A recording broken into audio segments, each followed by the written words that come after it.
Afternoon. If it's a bit noisy, it's because I'm down in Swindon. I've just done the Lotus Eaters podcast. I don't know how well it went. If you saw it, let me know what you think, and it'll be on the channel in the coming days. But anyway, we need to talk about Jaguar. I've actually done this story before. Jaguar want to go really high-end EV only. This has been on the channel before. There's a link to the previous video here, but this is in the news today. Jaguar guts petrol lineup in shift to electric cars. This is from the Telegraph. The cull will leave only one combustion design in production as other models are eliminated. Jaguar will have just one combustion engine car in production by the end of this year, as the British luxury brand axes most of its lineup ahead of a switch to electric only. So if you look at what they're axing, Jaguar are getting rid of the XE, the XF, the XF Estate, the F-Type Coupe and the F-Type Cabriolet.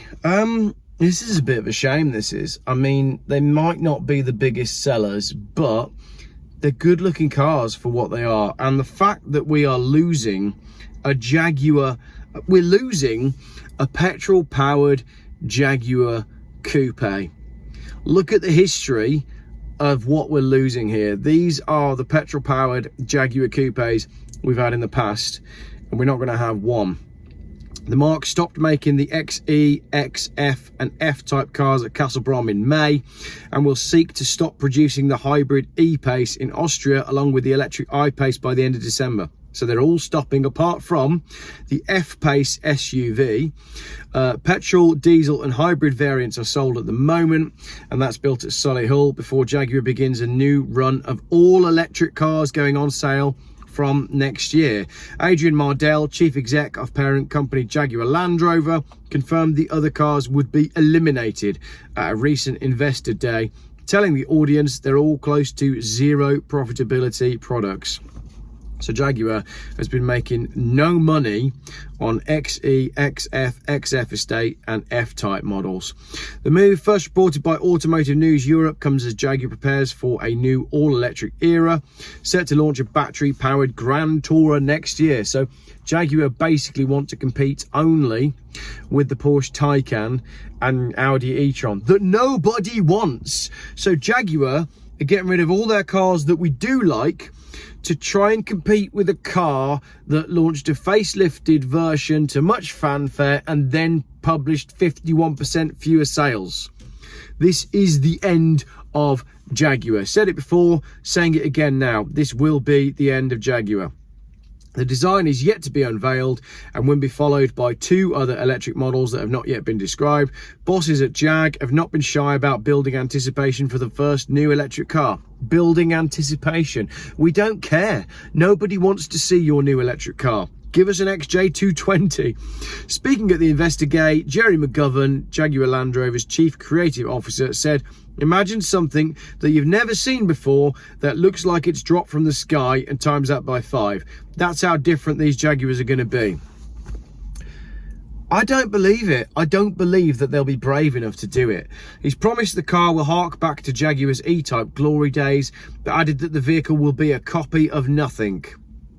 Interesting. All right, so we'll look forward to seeing what this new Jag is going to look like. He's promised the car will hark back to the E-Type's glory days. So we're going to have an electric E-Type that looks like nothing we've ever seen before and looks like it's dropped from the sky. Come on, you've piqued my interest. I'm excited. Give it me with a 3-litre V6 or a twin turbocharged V8. Richard Molyneux, JLR's finance chief, said, "We are eliminating 5 products, all of lower value. None of these vehicles on which we make any money. So we're replacing them with new vehicles on newly designed architectures." I think the main thing here is that Jaguar are chasing a market that currently doesn't exist. Nobody is interested in very, very expensive electric cars. We've seen that in the fact that the Porsche Taycan sales are absolutely bombing. Let's have some comments.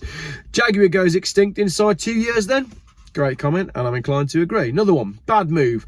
The world has already realised what an expensive scam electric cars are. Whatever executives made this right-on decision in their boardroom will eventually be fired.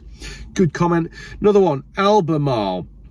Second largest lithium producer has collapsed, down 80%. The EV game is up. Just think how much better society would be without wasting money on thick people in green industries. Not mincing any words there. Another comment, Jaguar need to go up market as a high-end premium brand. BMW has taken most of their market share in the mass market premium sector, but BMW have not been able to compete with Bentley or Lamborghini or Aston Martin or Ferrari. That is the territory that Jaguar should aim for.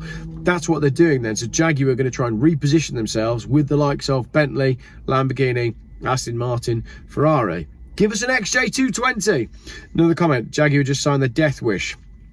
Another comment, God help the planet then. China must be rubbing their hands with glee, ready to rip up the earth to plunder her resources in order to make millions upon millions of batteries.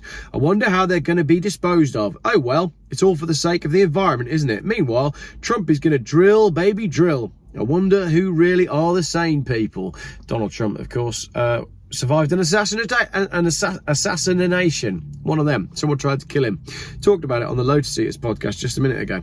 Another comment. The XE was a genuinely great car. I'd have had it over the German rivals in a second. Bad timing, I guess. I wish them luck. Last couple of comments. The XE is elegantly designed and a driver's car, but it only came as a saloon at a time when people were starting to drive SUVs. With an estate, they would have sold more units and would have enabled X-type estate buyers to stay with Jaguar, small estate cars. The car also needed more room in the back. The market for it as a saloon was too small. BMW managed to combine premium quality with utilitarianism, but Jaguar have remained too purist. They are elegantly designed but don't have sufficient real-world practicality to sell in large quantities. The XF estate was too big and the XE was too small. The E-Pace too heavy and poorly designed boot for real world use. The BMW 3 Series, 5 Series, X1, X3 and X5 are better designed and therefore a more sensible premium choice when buying with your head as well as your heart. Great comment. And then there's this lovely little comment, walnut trees rejoice. Someone riffing on the fact that Jaguar always featured lots of walnut on the dashboard. Another comment, the 100 grand plus market is pretty small and rarefied, as Audi and others are finding out. Another one, nobody wants milk floats, but then nobody wants Jaguars either. Death of a great brand at the hands of eco vandals. Last comment. I ordered a BYD Dolphin about 3 weeks ago. The lead time has shifted from 2 to 3 weeks to late August due to the high demand. I guess advertising at the Euros and offering cheap cars is a way to sell EVs. Said this on my video yesterday. Part of the reason why the European auto manufacturers are struggling so much is because the Chinese markets, which were so key for their success, are now moving away from European luxury brands and buying Chinese luxury brands at the same time that the Europeans are starting to buy Chinese automotive brands. You see it there in the final comment, someone commenting on a Jaguar post that they've ordered a BYD Dolphin. What are you doing ordering a BYD Dolphin? It's just Chinese rubbish and it is destroying the automotive landscape faster than the automotive landscape is destroying itself. Let me know in the comments, what is your favourite Jaguar of all time? Go on, post them up. XJ220. I am a huge fan of the Jaguar XJ220. It's beautiful, it has a great story, and there was a point when they looked like a right bargain, and I'll conclude that video as an 07 plate Jaguar EType pulls up into the McDonald's drive-thru where I'm sat. Don't worry, I'm not eating. I'm going to have a coffee and steal their Wi-Fi to upload this video. Thank you very much for watching this video that was filmed in grey Swindon.